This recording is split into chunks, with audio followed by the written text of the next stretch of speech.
Pernikahan pun terjadi. Arumi dan Rafizky hadir di acara nikahan Asker dan Faiza. Mereka ikut bahagia mendengar ceritanya tentang Gibran yang kini sudah bisa menerima sebagai saudara. Akad akan segera dilaksanakan. Dengan pengawasan polisi yang ketat, Gibran hadir di sana, duduk berhadapan dengan Asker. Sebelumnya dia telah meminta maaf secara langsung. Tangan mereka pun berjabat. Gibran mengucap ijab kabul pernikahan, kemudian dibalas oleh Asker. Kata sah segera terucap sebagai bentuk kehalalan sepasang suami istri itu. Alhamdulillah, ucap Arumi turut bahagia dengan pernikahan mereka. Rafizky terdiam. Tadinya berpikir akan merasakan sakit ketika orang yang dulu amat dicintai menikah. Tapi ternyata di luar dugaan, rasa sakit itu tidak ada. Bahkan terlihat biasa saja dengan pernikahan ini. Apa perasaan cintaku sudah hilang untuk Faiza? Batinnya seketika dibenarkan oleh pikiran. Bismillah, semoga dengan hilangnya perasaanku kepada Faiza bisa membuatku secepat mungkin untuk jatuh cinta pada Arumi. Batinnya lagi. Mereka kemudian menikmati hidangan yang tersedia, lalu menyalami sepasang pengantin baru itu. Arumi mengatupkan tangan pada Asker, dan Rafizky pun juga melakukan hal yang sama kepada Faiza. Aku harap kita akan tetap menjadi sahabat, dan sekarang bertambah dengan Arumi. Jadi kita berempat, ucap Asker yang diangguki mereka semua. Semoga pernikahan kalian sakinah, mawaddah, dan warahmah. Doa Arumi. Amin, jawab Asker dan Faiza bersamaan. Menerima dan mengikhlaskan ternyata jauh lebih baik. Semoga kita semua bisa mempertahankan pernikahan sampai akhir hayat, kata Rafizky yang diamini oleh mereka bertiga. Seperginya Arumi dan Rafizky dari hadapan, Faiza menggenggam tangan Asker yang seketika menoleh ke arahnya. Jodoh itu tidak akan kemana. Meski sempat mencintai seseorang, tapi aku tetap menikah denganmu, karena kamu adalah jodohku, ucap Faiza dengan senyuman yang sangat indah. Asker balik menggenggam tangannya. Kamu benar Faiza, walau aku sempat patah hati dan merasakan kehilangan kamu, tapi karena kita berjodoh, malah dirimu kembali berbalik padaku, dan sekarang telah menjadi istriku. Kebahagiaan tak terkira bagi seorang Asker ketika wanita yang dia cintai bisa dimiliki. Pernikahan itu pun berjalan dengan sangat lancar, walaupun perasaan yang masih berbeda di kedua belah pihak. Tapi Faiza akan berusaha untuk membalas cinta Asker kepada dirinya. Waktu berlalu dengan cepat. Tak terasa kehamilan Arumi sudah memasuki bulan ke-7. Hari ini, ia dan Rafizky berniat ingin menjenguk bayi Daisa dan Zulfikar yang baru saja lahiran. Anaknya laki-laki apa perempuan, Mbak? Tanya Arumi memandang bayi yang baru lahir 5 hari yang lalu. Laki-laki. Gimana Arumi Nasyarajata? Dia mirip kan sama ayahnya? Ujar Zulfikar lebih dulu menimpali dengan raut bahagia. Iya, mirip banget sama Mas Zulfikar, balas Arumi. Rafizky hanya memperhatikan bayi mungil yang tertidur pulas itu. Sebentar lagi dia juga akan jadi sosok seorang ayah. Rasanya tak sabar untuk menanti kelahiran buah hati. Tapi matanya mirip aku, ujar Daisa. Iya Beb, dia mirip sama kita berdua, karena kita orang tuanya, timpal Zulfikar yang membuat Daisa puas. Hei Rafizky Aiman Virus, kamu juga nanti sebentar lagi akan jadi seorang ayah, ucap Zulfikar dengan cengiran khasnya. Sepertinya ucapan Tepo dalam penyebutan nama tak bisa diperbaiki. Kali ini dirinya tak ingin berdebat dengan si tetangga konyol yang tengah bahagia akan kehadiran anak mereka. Iya, balas Rafizky singkat. Kamu itu ya, jadi orang gak ada manis-manisnya, kayak gadis lagi PMS aja. Jotek, heran saya sama kamu. Saya jauh lebih heran sama kamu Zulfikar. Kenapa? Tanya Zulfikar penasaran. Kok bisa ya, dilihat dari luar begitu orak-orakan dengan kepercayaan diri tingkat dewa saking dikenal humorisnya. ternyata pemimpin sebuah perusahaan. Kamu menjadi pesaing bisnisku, Zulfikar, ucap Rafizky dengan wajah serius. Mereka semua tertawa. Baru kali ini ia mau bicara panjang kepada Zulfikar dan meladeni celotehan dirinya. Kita akan terus bersaing sampai ke anak cucu, buyut, bibit, bobot atau apalah itu, balas Zulfikar dengan wajah yang tak kalah seriusnya. Setelah bercengkrama dengan pasangan itu, mereka pun pulang. Arumi berkali-kali mengelus perutnya yang sudah besar, kemudian diikuti oleh Rafizky yang juga ikut mengelusnya. Kamu pasti sudah tidak sabar ingin melihat anak kita ini lahir. Ia memandang Rafizky yang tersenyum. Iya, aku sangat menunggu kelahirannya. Dia akan menjadi pelengkap di antara kita. Wajah Arumi yang tadi senang tiba-tiba berubah melo. Usapan di perutnya perlahan terhenti, menatap Rafizky dengan sorot yang tak bisa dijabarkan. Jika seorang ibu melahirkan, maka dia sedang bertaruh nyawa antara hidup dan mati. Aku takut, Mas. Umurku tidak sempat untuk merawat bayi ini. Seandainya nanti ketika melahirkan terjadi sesuatu padaku, maka rawatlah anak ini. Berikan dia kasih sayang sebagai ayah sekaligus ibu, agar ia tidak merasa kekurangan kasih sayang ibunya yang mungkin saja tidak bisa bersamanya lagi. Shh. Rafizky membekap mulut Arumi dan menggeleng. Tidak boleh berbicara seperti itu. Kita akan merawatnya bersama-sama, jelasnya, lalu memeluk tubuh Arumi. Seberkas rasa sedih menghinggapi, takut kehilangan juga ikut hadir dalam hati. Tapi jika itu terjadi, maka aku mohon, rawatlah ia dengan baik. Dalam pelukan, Arumi menangis. Tiba-tiba saja dirinya menjadi sangat dramatis. Mungkin efek ibu hamil yang perasaannya lebih sensitif. Maut hanya Allah yang tahu. Jangan berpikir negatif, semuanya akan baik-baik saja, ucap Rafizky mengeratkan pelukannya. Entah kenapa tak suka dengan perkataan Arumi barusan. Ia ingin bisa hidup lebih lama bersamanya hingga menua nanti. Namun kematian tidak pandang bulu, tua atau muda. Ketika malaikat Israel diutus untuk mencabut nyawa hambanya, maka tak seorang pun bisa menghindar. Dan itulah yang dirasakan Arumi. Apalagi perut yang sudah besar dan tinggal 2 bulan lagi peristiwa menegangkan akan terjadi. Dia pun juga berdoa agar diberikan umur panjang hingga bisa merawat anak ini bersama-sama dengan Rafizky. Andai saja cinta melengkapi, maka kebahagiaan tak terkira akan dirasakan.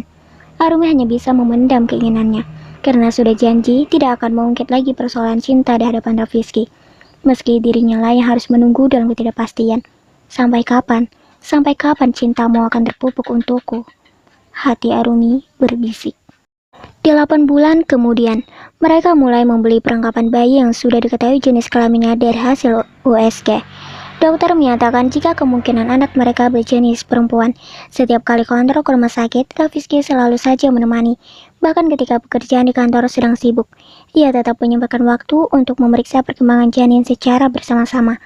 Begitupun ketika membeli pakaian bayi, serta kebutuhan lainnya. Sini, biar aku yang bawa, ujar Rafizky mengambil alih barang bawaan Arumi.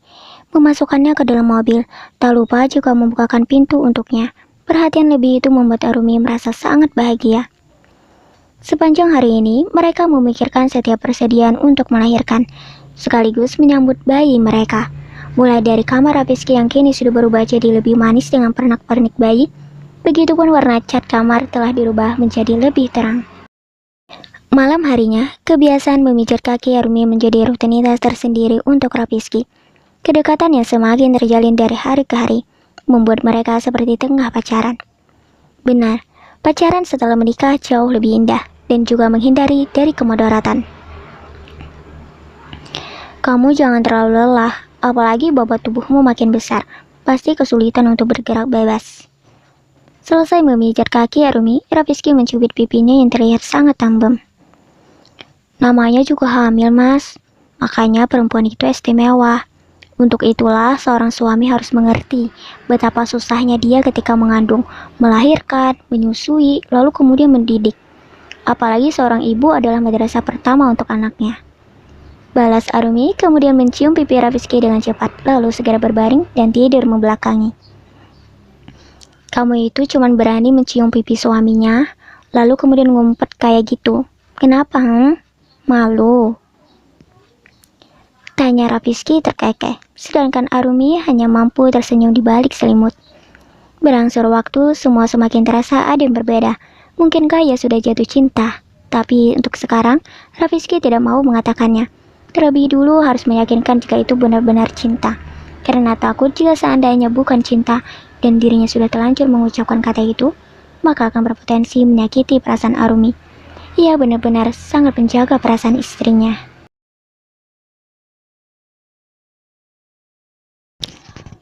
Makin hari, Raffiski semakin disibukkan dengan pekerjaan kantor. Bahkan sekitar 1 minggu ini, dia sering lembur bekerja hingga larut malam. Kebersamaan bersama sang istri pun semakin berkurang. Mereka cuma bisa bertemu di pagi hari ketika sarapan. Setelah itu, dirinya akan berangkat ke kantor dan pulang larut malam, di mana Arumi telah tertidur pulas. Sama seperti hari ini, Raffiski sibuk dengan berkas-berkas di meja kerja. Sesekali melirik laptop yang menyala. Sekian jam kemudian berulah merenggangkan tubuhnya sekadar melenturkan otot-otot yang terasa kaku. Lalu melirik jam di pergelangan tangan yang sudah menunjukkan waktu makan siang. Ia menyandar di kursi putar, mengecek handphone terlebih dulu. Biasanya di jam seperti ini, Raffiski dan Arumi akan chattingan. Dari obrolan berat sampai ringan atau hanya saling bertukar kabar. Sayang, untuk makan siangnya sudah kusuruh Binem buat mengantarkan makanan ke kantor. Pekerjaannya jangan terlalu diporsir, harus ingat makan biar nggak sakit. Raffiski tersenyum membaca pesan Arumi. Tangannya kemudian bergerak lincah menari di atas layar. Kebetulan dirinya tengah online. Segeralah balasan terkirim. Iya, singkat, padat, jelas. Bukan karena sedang marah, tapi memang seperti itulah wataknya yang sering kesulitan mencari topik pembicaraan. Mas, aku rindu. Senyum pun kembali merekah lebar ketika Arumi menyatakan sesuatu yang berhasil mengaduk perasaan hati. Aku juga rindu, ucapnya tanpa sadar. Seketika ia menepuk kening. Ada apa ini? Kenapa kata rindu terlontar begitu saja di mulut? Tangannya kemudian menyentuh dada yang kini berdetak di atas normal. Kenapa tiba-tiba jadi deg-degan ya? Menolaknya. Aku juga merasa sangat merindukan Arumi dan ingin cepat-cepat pulang dan bertemu. Berbagai asumsi menyerang otak hingga ditemukan satu pernyataan yang beberapa hari ini mengganjal hati. Apakah mungkin ia sudah jatuh cinta kepada Arumi? Teng! Bunyi notifikasi mengalihkan pikirannya sementara. Kok cuman deret doang? Aku salah ngomong ya? Di dalam kamar, Arumi jadi cemas sendiri. Ia bahkan menggigit bibir bawah. Seharusnya tadi tak perlu mengatakan rindu. Hal itu hanya akan membuat Raffiski mengingat hubungan mereka yang tak seperti pasangan saling mencintai. Namun lebih tepatnya, cintanya lah yang bertepuk sebelah tangan. Aku jadi merasa bersalah, gumamnya ketika tiba-tiba chat di WA sudah tidak bertuliskan online lagi. Mau dihapus tapi percuma saja, sebab sudah terlanjur dibaca oleh penerimanya. Ia kemudian meletakkan handphone ke atas nakas, keluar dari kamar, memilih duduk di sofa, lalu menyalakan televisi di ruang keluarga. Berusaha untuk tak terlalu memikirkan dan mencoba berpikir positif. Mungkin saja ada kepentingan mendesak yang membuatnya tidak sempat membalas pesan tersebut. Raffiski sudah memantapkan hatinya. Dia sudah benar-benar yakin dengan apa yang dirasakan. Setelah membereskan meja kerja lalu menutup layar laptop, ia segera bersiap-siap untuk pulang. Tak sabar ingin menyatakan sesuatu yang sudah lama dinantikan Arumi. Di perjalanan, Raffiski mampir sebentar ke toko bunga, membeli mawar merah yang sangat indah. Ia merasa seperti ABG yang akan menembak cewek pujaan hati menjadi pacar. Tapi dengan berbeda konsep. Dia hanyalah seorang calon ayah yang akan menyatakan cinta kepada istrinya. Memang terdengar aneh, menikah tanpa rasa cinta dan sebentar lagi akan memiliki anak. Bukan hal mudah menjalani pernikahan saat rasa cinta itu tidak ada. Apa yang dilakukan hanya sebatas berpegang teguh untuk menjadi suami yang baik. Namun ujung pernikahan melanda saat tiba-tiba orang dicinta di masa lalu kembali muncul dan mengaku masih mencintai. Dengan sebuah fakta, bukan dia yang memutus hubungan, melainkan kakaknya. Tidak mudah untuk bisa melupakan dan mengubur mimpi yang pernah terangkai indah. Tapi kini ia sadar bahwa mahligai pernikahan bisa menumbuhkan rasa cinta seiring waktu. Tentunya dengan dibarengi niat untuk menerima dengan tulus dan membuka hati kepada istrinya. Ia sadar kenapa Arumi bisa cepat mencintai. Itu karena hati yang menginginkan dengan tulus buat menjalani hidup bersama seorang pria yang telah sah menjadi suaminya. Buat pacarnya ya mas, kode penjual bunga tersebut. Rafizky terkekeh. Bukan pak, tapi buat pernyataan cinta kepada seorang istri. Wah, romantisnya. Semoga makin langgeng ya mas. Bapak itu tersenyum sembari menyerahkan bunga yang dibelinya. Amin, terima kasih doanya pak. Sama-sama. Rafizky segera masuk ke dalam mobil, menancap gas, membelah jalanan dengan senyum yang tak pernah pudar. Semakin dekat rumah, jantung itu makin berpompa dengan debar yang tak biasa. Hingga tiba di pekarangan rumah, ia terdiam sejenak buat menetralkan irama degup yang di luar kewajaran. Kemudian meraih handphone yang berada di dashboard. Sengaja siang tadi tak membalas pesan Arumi, karena dia sendiri bingung mau membalas bagaimana. Hingga ketika dipikirkan matang-matang, ketemulah jawaban yang didukung oleh hatinya. Sore ini, aku akan memberikan cinta ini seutuhnya kepada kamu. I love you.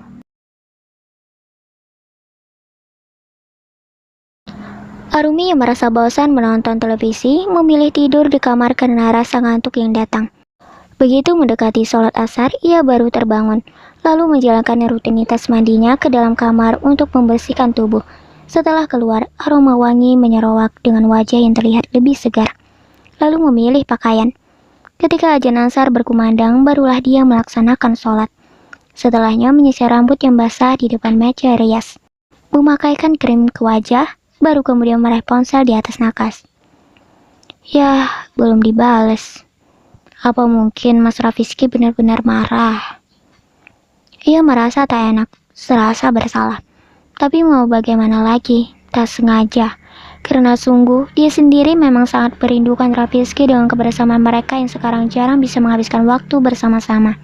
Karena kesibukan suaminya bekerja. Tok tok tok.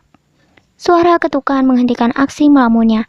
Dengan cepat, ia membuka pintu dan ditemuilah seorang pembantu bernama Yuli. Iya, ada apa? Tanya Arumi. Maafnya, Tuan menyuruh agar Nyonya menemui Tuan di rooftop. Jelasnya dengan nada sopan.